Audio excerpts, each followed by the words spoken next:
नमस्कार, मैं दीक्षा सिंह बोल्स्काई में आपका स्वागत है। पितृपक्ष भाद्रपद मास की पूर्णिमा से शुरू होकर आश्विन मास की कृष्ण पक्ष की अमावस्या तक चलते हैं।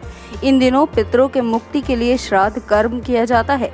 शास्त्रों में मनुष्य को 3 ऋण अवश्य उतारने के लिए बताया है। ये ऋण देव ऋण, ऋषि ऋण और पितृ ऋण है। इनमें श्राद्ध के जरिए पितृ ऋण उतारा जाता है। इसके लिए बहुत से लोग बिहार के गया तीर्थ में जाते हैं। पौराणिक मान्यता के अनुसार गया तीर्थ में श्राद्ध कर्म करने से पितरों की अतृप्त आत्मा को शांति मिल जाती है और उनको इसके बाद भटकना नहीं पड़ता। इसी मान्यता के कारण दुनिया भर से लोग पितृपक्ष के दौरान गया में जाते हैं। लेकिन शास्त्रों में गया के अलावा और भी दूसरी जगह बताई गई हैं जहां पिंडदान और श्राद्ध कर्म करने से पितरों की आत्मा को शांति और मुक्ति मिलती है। तो चलिए बताते हैं आपको उन जगहों के बारे में। उत्तराखंड में स्थित ब्रह्म कपाल घाट का पिंडदान और श्राद्ध कर्म के लिए बड़ा महत्व माना जाता है। इसी के साथ देवों के देव महादेव की नगरी काशी भारत के सबसे प्रमुख धार्मिक स्थलों में से एक है। यहाँ पर श्राद्ध कर्म और पिंडदान के लिए दूर दूर से लोग आते हैं। ब्रह्म पुराण समेत पुराणों में पिंडदान और श्राद्ध कर्म के लिए महाराष्ट्र में स्थित मेघंकर का जिक्र आता है।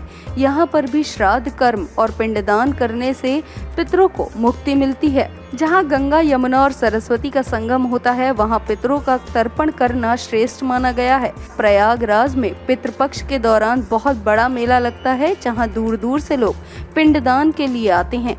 भगवान कृष्ण की जन्मस्थली मथुरा में भी श्राद्ध कर्म और पिंडदान जैसे कार्य किए जाते हैं। मथुरा में तर्पण विधि करने से पूर्वज बहुत अधिक प्रसन्न होते हैं और आशीर्वाद देते हैं। पिंडदान के लिए कर्नाटक में स्थित लक्ष्मण बाड़ भी श्रेष्ठ है। यहाँ पर भगवान श्री राम ने अपने पिता राजा दशरथ का श्राद्ध कर्म किया था। महाकाल का स्थान उज्जैन में क्षिप्रा नदी के पर पिंडदान और श्राद्ध कर्म किया जाता है। बताया जाता है कि क्षिप्रा नदी भगवान विष्णु के शरीर से उत्पन्न हुई थी। केदारनाथ में हंस कुंड और रेतस कुंड स्थित है। पौराणिक मान्यताओं के अनुसार यहाँ पर पिंडदान और श्राद्ध कर्म करने से पितरों की आत्मा को मुक्ति मिलती है। तो गया के अलावा आप इन जगहों पर भी जाके पिंडदान कर सकते हैं, जिससे आपके पितरों को मुक्ति मिलेगी।